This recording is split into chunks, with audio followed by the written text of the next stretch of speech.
What is going on, guys? The Inside the Blue podcast. We have an instant reaction of the New York Giants falling in Week 2. Back-to-back losses for the New York Giants. They lose to the Washington Commanders, and I'm really shocked that I am making a video that this team lost to the Washington Commanders. But also, I'm not. Because this team, there was a lot of issues with this team. Whether it's roster management, coaching, players, talent, all of this. There's not enough. And us as fans, it is very, very frustrating to see the same things go over and over again. It's like a whole cycle, right? They bring in, new management, and then they get shipped off in 2 years. And then they do another round. 2 years gone. They can't find a staff that they can just rely on because, quite frankly, they haven't had a good staff in a long time. In a long time. That they have said, okay, we have a locked-in coach and a locked-in GM.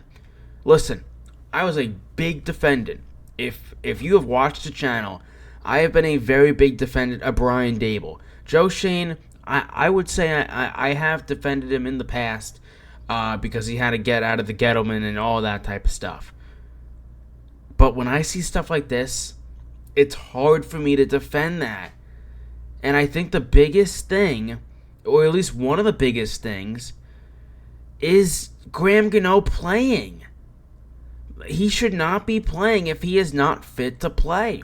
Dan Dugan and beat reporters said, Graham Gano does not look comfortable. Jamie Gilliam is taking reps. All this stuff. All you have to do is just activate the guy from the practice squad who's been with you all training camp. It's not that hard. And also, for Graham Gano's perspective, can we stop trying to tackle players and run down the field to try and get them? There was other people in the special teams that their job is to tackle. You are the kicker, Graham Gano. Your job is to kick field goals and extra points. That's it. That is it. You don't need to be going and diving for ankles and all of this and putting the team in jeopardy. Because Graham Gano did put the team in jeopardy. Brian Daboll could not send out Jamie Gilliam for that fourth down and for them to kick a field goal because, Jamie Gilliam missed the extra point to start it off to have it as 6-3, and then it goes to 6-6. And then you can't kick the field goal late because you can't trust Jamie Gilliam. I know. There are definitely some fans that have contacted me and they said they should have gave Jamie Gilliam a shot. And I'm not in disagreement there. I'm not. You got to take risk. And you're going to have to, play the gamble. But the Giants were terrible on defense. But let's get into the offense first. Daniel Jones. Are the stats, overly, oh my gosh. 2 touchdowns, cool. 178 passing yards, something like that, against the Commanders is not very good. And what was it, 16 of 28 completions? That's not very good either. 0 for 4 passing, 20 plus yards. Him and Malik Nabers definitely had a good connection tonight, and Malik Nabers had that breakout game that we were questioning. He was our player to watch. He was to get a touchdown. So he did check those boxes. Malik Nabers, you have a star in the making at wide receiver. Now it's the fact of, what can we do? Since we just got Malik Nabers, how do we go from there and acquire more talent? Because this team obviously isn't talented enough even to beat the Washington Commanders, which is very unacceptable because the Washington Commanders, in terms of roster, are worse than you.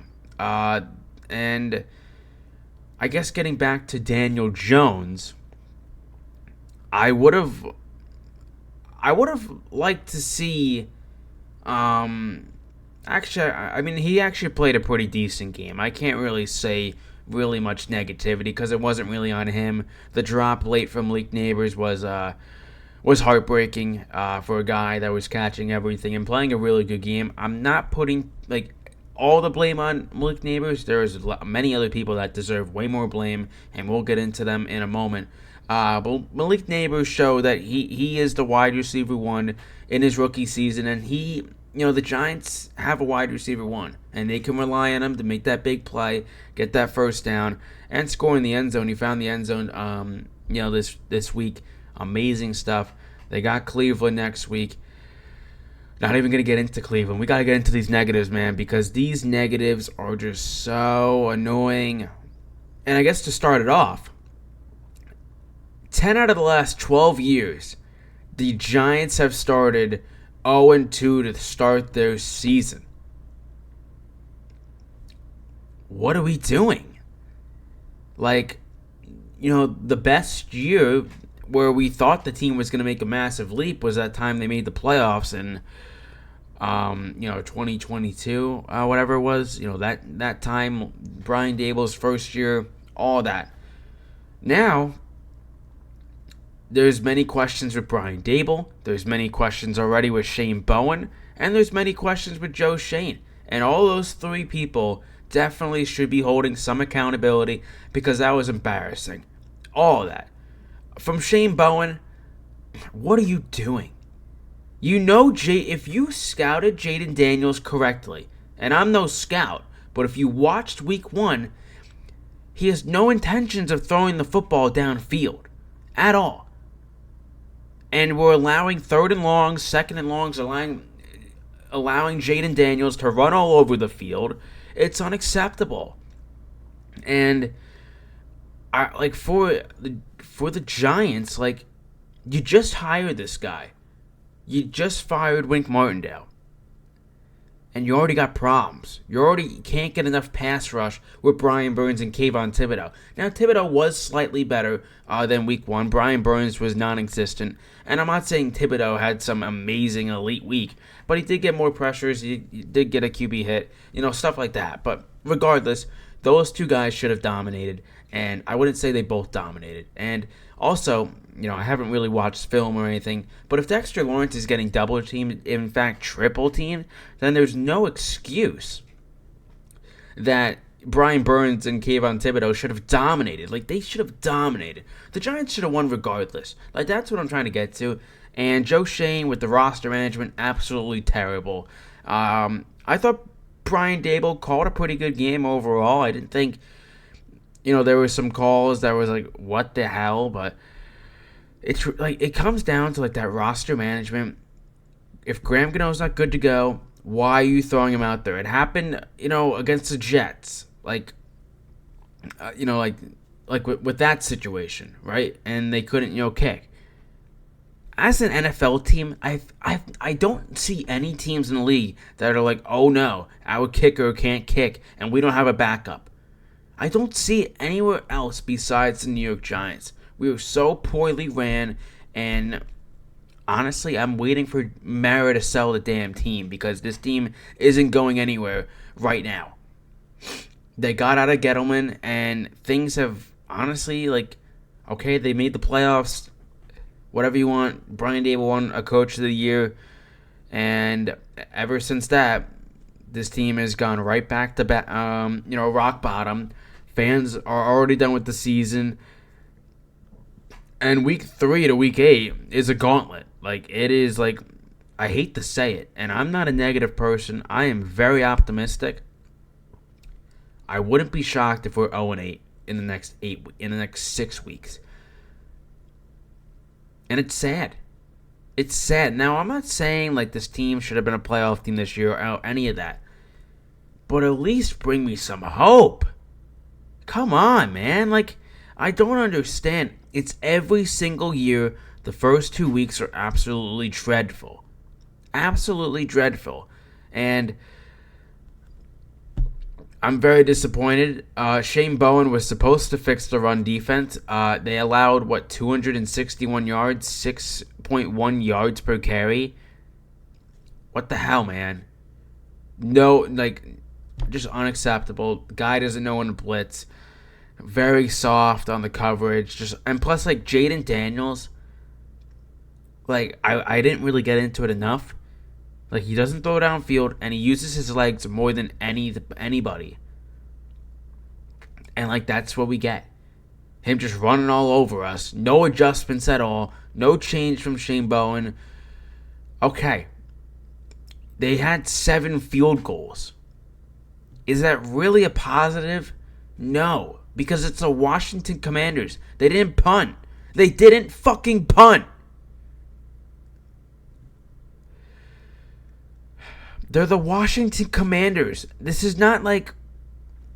I know I watched a bunch of Giants guys, and they said like if this happened with like the Kansas City Chiefs or I don't know, like a Green Bay Packers, like a very good team, okay, good on us. But this is a Washington Commanders team, a bottom team in the league. They're not going to be good this year. They're going to be, in fact, terrible. They're going to be just like you. They're going to be awful. They're going to be contending for a top 5 pick. It's unacceptable. We're going to have a full podcast out. It's unacceptable. I guess for anybody who thinks if that makes sense. Do I think Brian Daboll and Joe Schoen are getting fired this year or mid-season? Like, it's so tough to tell right now, but they have to show something before Mara pulls the plug, because he will. If they're 0-8 by week 8, there's a good chance. Like, okay, we got out of the Gettleman shit. What is Joe Schoen brought?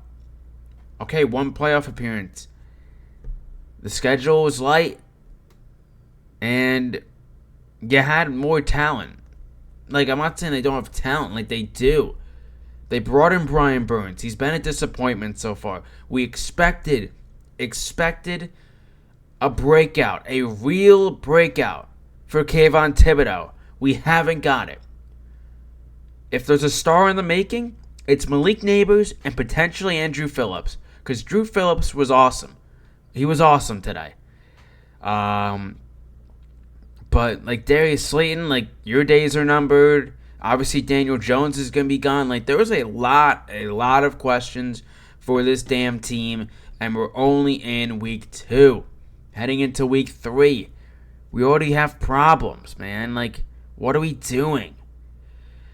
But yeah, that's going to wrap it up. Quick, instant reaction of today's game. Absolutely dog shit performance. Dog shit. All around. Need to fix it. There's a good chance we go 0-8 to start the 8 weeks. And, yeah, we're still going to break down all the games and everything. Despite whether they go 0-16 or whatever it is. We still bring it. It's our second season. I would like to say that, it's fun doing this right now, but it's tough. It's very tough as a Giants fan. But, yeah, that's going to wrap it up, guys. Of course, quick, instant reaction. Probably longer than it should have been, but it is what it is. Giants lose off a field goal, 3 touchdowns to the Commanders, 7 field goals. See you guys in the next one. Peace.